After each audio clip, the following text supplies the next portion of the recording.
Videos देखने के लिए सब्सक्राइब करें जनसत्ता.com, बेल आइकन दबाकर पाएं लेटेस्ट नोटिफिकेशंस।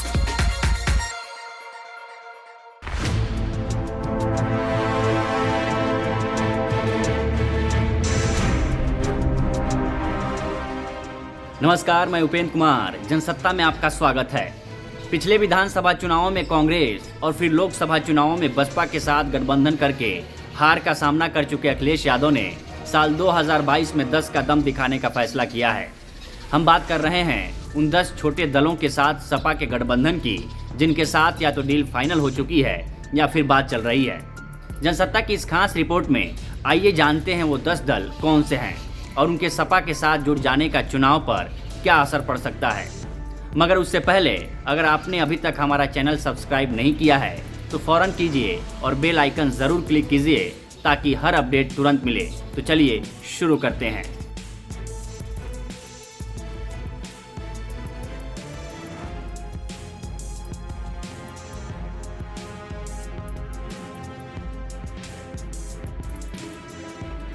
चाचा शिवपाल के साथ अगर अखिलेश 6 साल बाद नजर आ रहे हैं तो इसकी एकमात्र वजह साल 2022 का संग्राम है, जिसे टीपू हर हाल में फतेह करना चाहते हैं।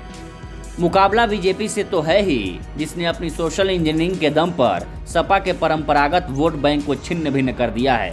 मगर बीएसपी और कांग्रेस के साथ साथ ओवैसी भी खुद को मजबूत करने में जुटे हैं, जिसका सीधा अर्थ है विपक्षी वोटों का बंटवारा और बीजेपी का फायदा।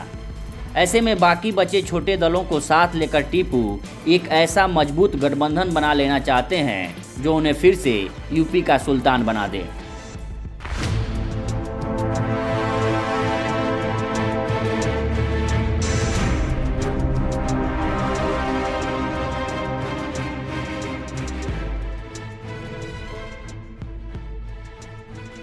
अभी तक की खबरों के मुताबिक समाजवादी पार्टी का गठबंधन शिवपाल यादव की प्रगतिशील समाजवादी पार्टी, जयंत चौधरी की राष्ट्रीय लोकदल, शरद पवार की एनसीपी, ओपी राजभर की सुभाषपा समेत महान दल जनवादी पार्टी सोशलिस्ट और अपना दल कमेरावादी के साथ गठबंधन फाइनल हो चुका है।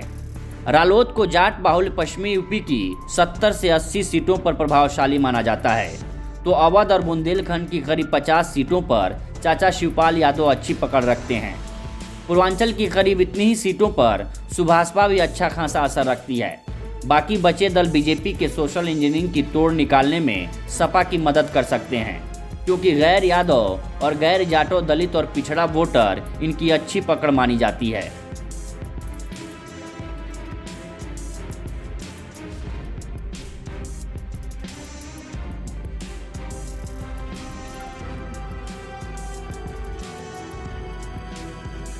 दस का दम दिखाने के लिए अखिलेश अभी कई छोटे दलों से बातचीत को फाइनल टच देने में लगे हैं, जिनमें से सबसे पहले नाम आता है अरविंद केजरीवाल की आम आदमी पार्टी का, जो पहले सभी 403 सीटों पर चुनाव लड़ने की बात कह रही थी, मगर 100 सीटों पर संभावित उम्मीदवारों की घोषणा के बाद यूपी में आप के नेता संजय सिंह ने सपा से गठबंधन की बात कह डाली।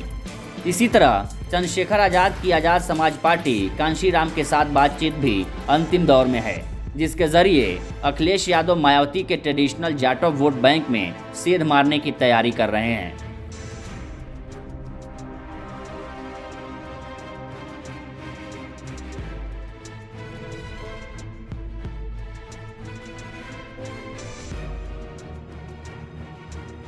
बीजेपी के खिलाफ सपा का ये गठबंधन अगर योजना के मुताबिक कामयाब हो जाता है तो सपा को 200 से 225 सीटों पर फायदा पहुंच सकता है।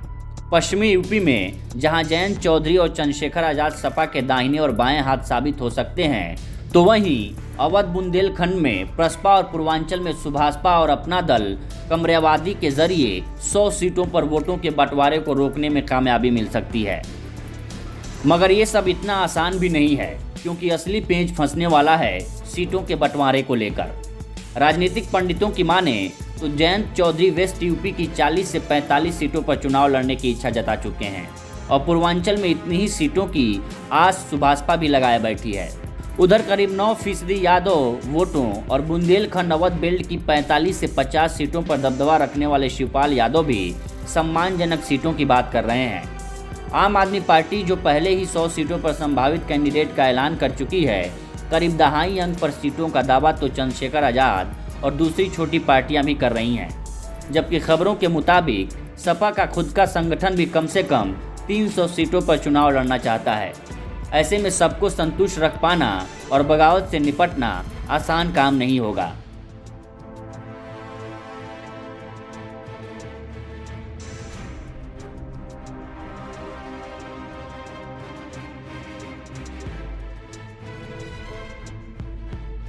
सपा के इस प्रस्तावित गठबंधन की मौजूदा स्थिति पर विचार करें तो विधानसभा में खुद सपा के पास 49 विधायक हैं, जबकि सुभाषपा के पास 4 विधायक और आरएलडी के पास 1 विधायक है।